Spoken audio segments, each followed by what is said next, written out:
committed to America, but we do have one ally, and that is the nation of Israel. And I know that.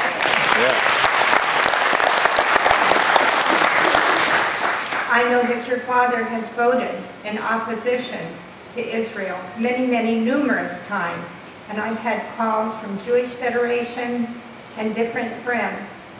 I like what you're doing, but I want you to promise us that you will always stand with Israel. Vice President Biden insulted Benjamin Netanyahu, snubbed him, meeting with other leaders who are doing nothing for us. Will you please tell me that you would promise that you will stand with Israel? Thank you for the question. The interesting thing about it is that actually my father has been in favor of defunding Israel's enemies and not giving foreign aid to Israel's enemies. He's also been in favor of, this has been some years ago, but there was an attack where Israel attacked the nuclear reactor in Iraq many years ago, and he was one of the very few who voted not to condemn Israel on that. As I told you earlier, and I will absolutely stick to this, is that I will never vote to condemn Israel for protecting herself.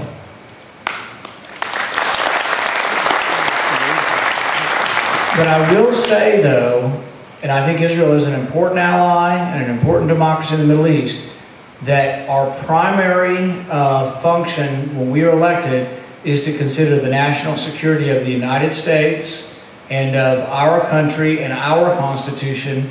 Even though Israel is a great friend, it is always primarily our country and our Constitution, and it obviously our interests will be joined very, very often, and I will vote when they're joined, but I will always vote primarily for our national security and what is in best interest for our national security.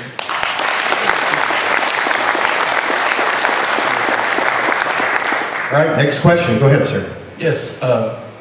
Last summer at a town hall meeting, John Yarmuth made a comment when about 70% of his constituents were opposed to health care, that he was going to do what was right for the American people. Well, he doesn't represent the American people. He represents the 3rd Congressional District of Kentucky. And my question to you is, Dr. Powell, will you be our voice? Will you represent us in the Senate? Absolutely. And in fact, that brings up something good, because I was meaning to mention this. Next March 22nd at noon, in front of Congressman Yarmuth's office, we're going to be holding a little rally to let him know we're here. And it's going to be called Take Back the House Rally.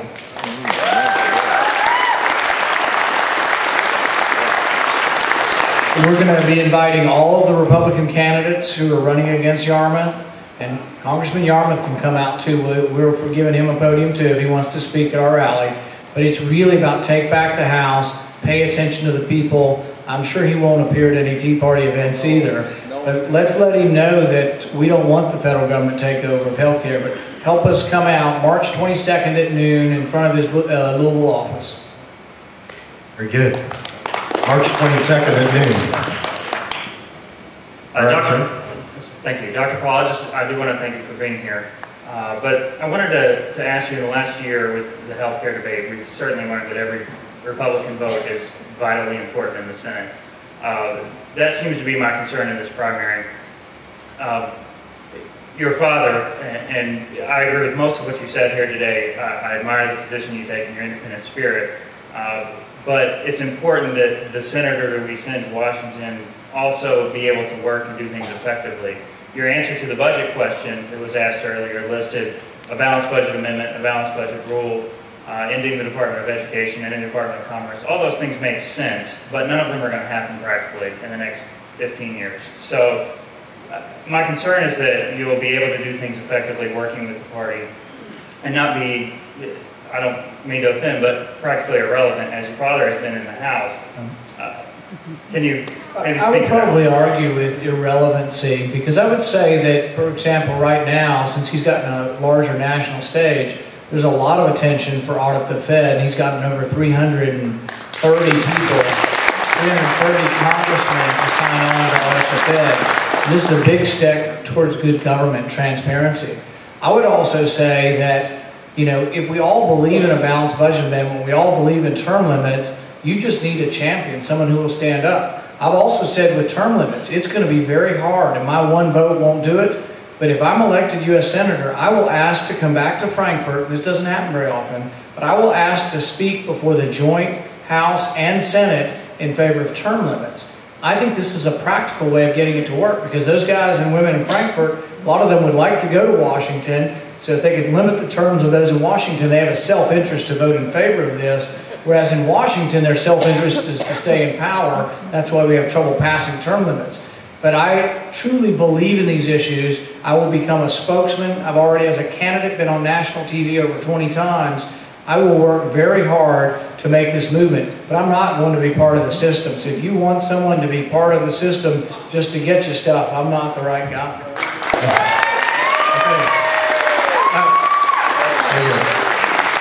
Dr. Paul, on the issue of term limits, are you prepared to make a commitment as far as your time that you're going to spend, or you would, if you were elected, will you make a commitment to limit yourself? I haven't, and the main reason I haven't is that we've had a lot of people self-limit. They come home and the bad guys stay, and so it gets worse and worse. So you really have had some good people go up there and come home.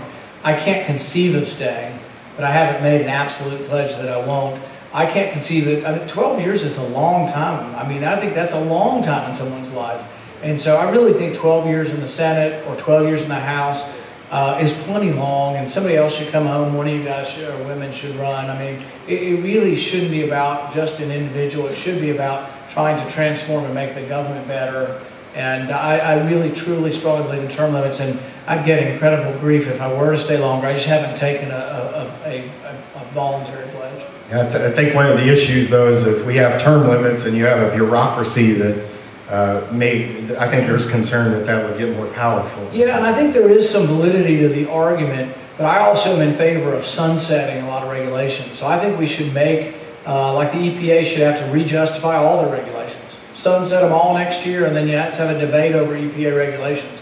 Because some of them are so ridiculous, you know? Agreed.